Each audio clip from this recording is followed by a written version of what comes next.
It's time for another Hanayama puzzle. This is the cast cross, which gets a difficulty of just 3 out of 6. As usual, it's a disassemble and assemble puzzle. It says some interesting things on the back. It says the puzzle's many angles limit the movement of the pieces. Even with all the corners, the puzzle still has smooth movement.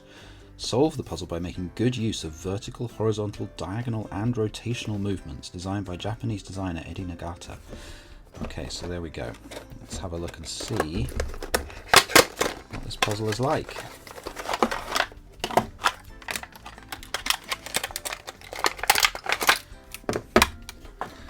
So I've got to say straight out of the box, this is one of the most aesthetically pleasing of Hanayama's puzzles that I've seen. Feels very nice, solid, well balanced in the hand. Of course it's showing fingerprints extremely effectively. That's the downside of this very polished metal, but it is rather beautiful. I can imagine this looking nice on the shelf. Okay, so let's start a timer and see how long it takes. So these two pieces are interlocked with each other, and at first glance it doesn't feel like they can come apart.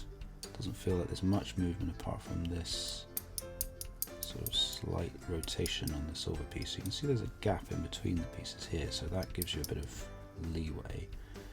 But down at this end, oh yeah, it's quite stiff down here actually. There's a lot of friction in here, I think. Okay, yeah, and we can also see some interesting slanted edges. So there's a slope here and a slope here, both on the silver and the bronze or brass rather piece, and the same on the other side. They're not quite identical, right? So yeah, this piece here has, well, from this angle it looks like it's a complete break, whereas this one doesn't, but in reality, of course, this piece actually combines back around here to join onto the whole thing. Okay, so we need to use rotation as well as other movements, but at the moment I don't feel like there are any lateral moves that I can do. Is that right? Oh, yes there is. Okay, so that first move was just sliding them apart that way. And then what can we do? Well, there's lots of rotation we can do. So the trick now is going to be figuring out where are the gaps. So there's one gap here, very narrow gap, but a gap. And on the silver piece, no gap, but just a thin join here. So the goal is now getting this thin bit here to line up with the gap here. And that, I guess, will be how we get this apart.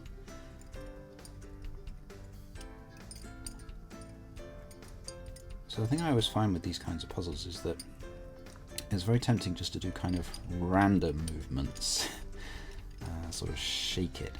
But of course the solution will be something very elegant. Oh, I've got it into another state here. So okay, we're getting them closer together now. So I'm trying to do sort of not too random movements. But that moves it away from where I want it to be, not towards. Not necessarily a bad thing. The thing is, I don't just want this to be near there, I want it to be there in such a way that it's at the right angle, which is perpendicular to how it is now, I think, so that it will actually pass through. And I feel like to get there I need to move this through there a bit, but it's being blocked.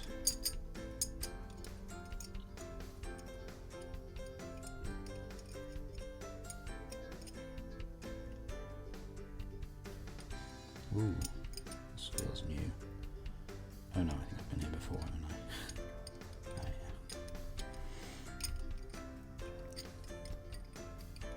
yeah. Yeah, they're right, there are some very nice smooth movements that can get you from one state to the next. It's just that there's lots of ways of rubbing the bits up against each other, which is not so smooth, obviously.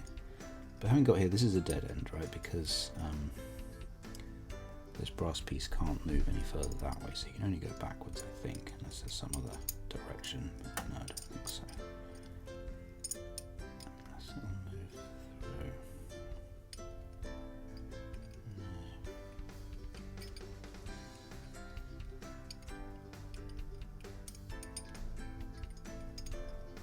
No. Ooh, this is Ooh, wait, no, I'm moving the wrong one. I was thinking this was the narrow bit, but it's not. That's very close. But it's this piece here I want there. Okay, but we're a lot freer in it at the moment. I wonder if this is one of those ones where you have to get it to a certain state and then just flip one of the pieces and then go back. Kind of feels reminiscent of those to me.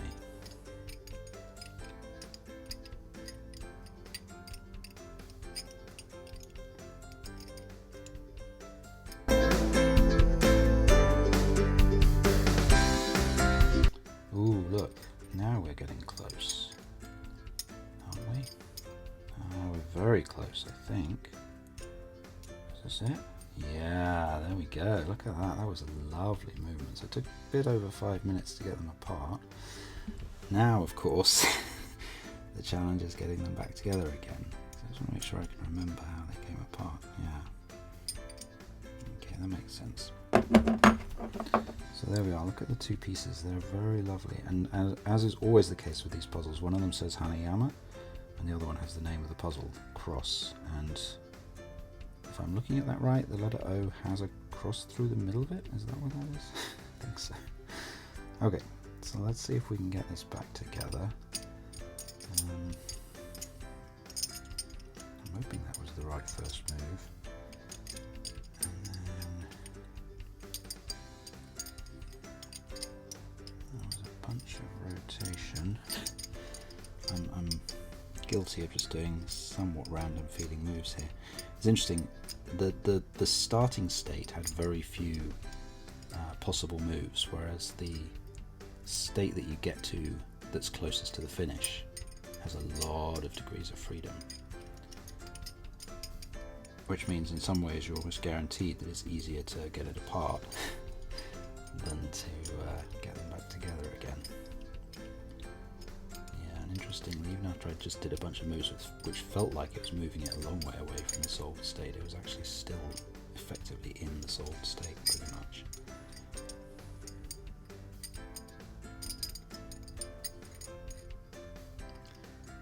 So what are we aiming towards? Where are pieces going? So yeah, this bit has to line up with this bit basically now.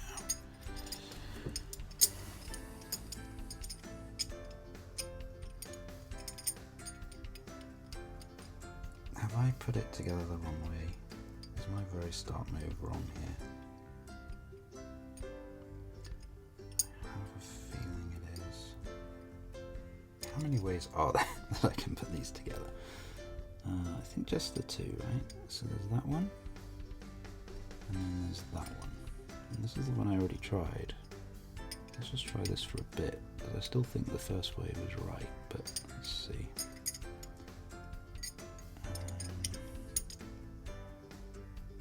Right, I mean, I think I can just see that this cannot possibly work, right? Because, wait, what goes where? Oh, now I'm confused. Oh, no, sorry, right, I see. Yeah, I was just being dumb. So this bit goes here. These two don't go together at all.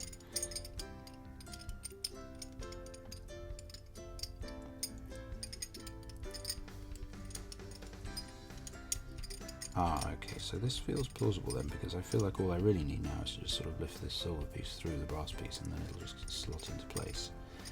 Easier said than done, of course. Oh no, I'm still just back at this.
I'm defeated. I give up.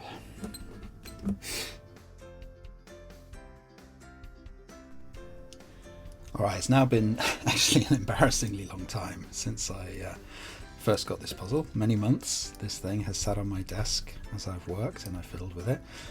It's one of the most satisfying Hanayama puzzles just to fiddle with, especially once you know how to solve it. But even before that, it's Hanayama puzzles always have this nice solid feel and nice shiny smooth surfaces and all that kind of thing. But this one, I don't know, there's something about the way it moves that just feels so nice. So now that I basically know how to solve it, I'm going to show you how I solve it. I haven't actually looked to see if this is the sort of standard way, or maybe there's a neater way to describe it, but anyway, this is how I solve it. So the first move is to slide it out like that, and then there's a move which is actually reasonably straightforward, but in some ways it's the hardest move in the whole thing, which is just a little twist. And the thing is, you have to sort of twist it like this. You're twisting it through 90 degrees clockwise, this silver piece, and I'm going to do it like that, but we have to sort of lift this end of it, so we can't just twist it because the bits of metal block each other, and this is the sort of the way the whole puzzle works. So instead, whoops, I'm going to struggle with it now. There. So we twist it. So this is the starting position. We slide it across, we do this twist, and as we twist, we just sort of tilt it, and we end up in this place. And this is sort of what I think of as position 2. And now what we're going to do is we're going to turn this whole thing around so it's like a link in a chain. And we want to get it so that this indentation is facing towards you. And then we're going to rotate it around so that that indentation comes all the way around to the back, always staying on this sort of vertical face. The first turn here is just slightly tricky because you have to get past this bit here, but so you just sort of lift it up a bit. But then once you got past there, it's easy to get around to here. Now we just rotate the silver piece clockwise through 270 degrees to here. Sorry, 180 degrees actually to here, so that we've got the indentation there. And then we bring it back around here, and the two indentations are lined up, and we can pull them apart. So that's how we get it apart. Now, getting it back together again, literally you just reverse those moves. And if you have trouble remembering it, how to position things, the way I do it is I have Hanayama the right way up and cross the wrong way up. It actually doesn't matter, you can do it the other way around as well. And then there are two ways to put them together like this. We could put them together like this, but this is wrong. This is where cross and Hanayama come very close to each other. What you want is actually to tilt them away from each other and then insert. And then we're going to come round to here, so that this is in the back, and then we're going to turn it around, this time anti-clockwise through 180 degrees, so that the notch is on the back. Now we just bring the notch round to the front here, like that. There it is. And then what we're going to do is we're going to get it so that the notch is up here, so that we can rotate the notch to be in there. So we just turn this round, and as we're turning it, we do that little twist, so that we end up in my position 2 that I had earlier. So here we are, and then we just do that little rotation and slide, and they're back together again. There are a couple of points in that where the movement is a little tricky, and it's because it's cleverly designed so that the movements are possible, but just there's not much tolerance. There's more tolerance than you get in some Hanayama puzzles for sure. And in some ways that maybe makes it slightly more difficult because it isn't a really precise move. It's quite hard to define exactly what I'm doing here, which is why I sometimes mess it up to get to this state. This is easy, turning it round. This is the other slightly tricky bit, like I said, is just getting it past there. It's not too bad. Coming around to here, and then the rest of it, getting it apart from here, is actually very, very straightforward. And then again, getting it back together again, it's all very easy until we get to this bit where we need to come around here, but again, it's not too hard. The hard bit is this bit. From here to solved is the tricky bit. So I'll just show it to you from another angle. We're going to rotate it that way, and we're also going to rotate it that way so that it slides in, whoops, there, like that. And then we just do this twist, and there they are. So there we go. Like I say, one of my favourite Hanayama puzzles just to fiddle with and hold. It's really lovely, very, very satisfying. The nice thing is I've now got it to the point where I actually don't have to look at it to solve it, so I can do a video call or something like that with it in my hands, and I can just be fiddling with it. I like fiddling with things, as you may have guessed if you've watched my channel. So there we go. If you're interested in Hanayama puzzles, have a look at my playlist here of other Hanayama puzzles. And as always, thanks for watching, and I'll see you in the next video. Bye.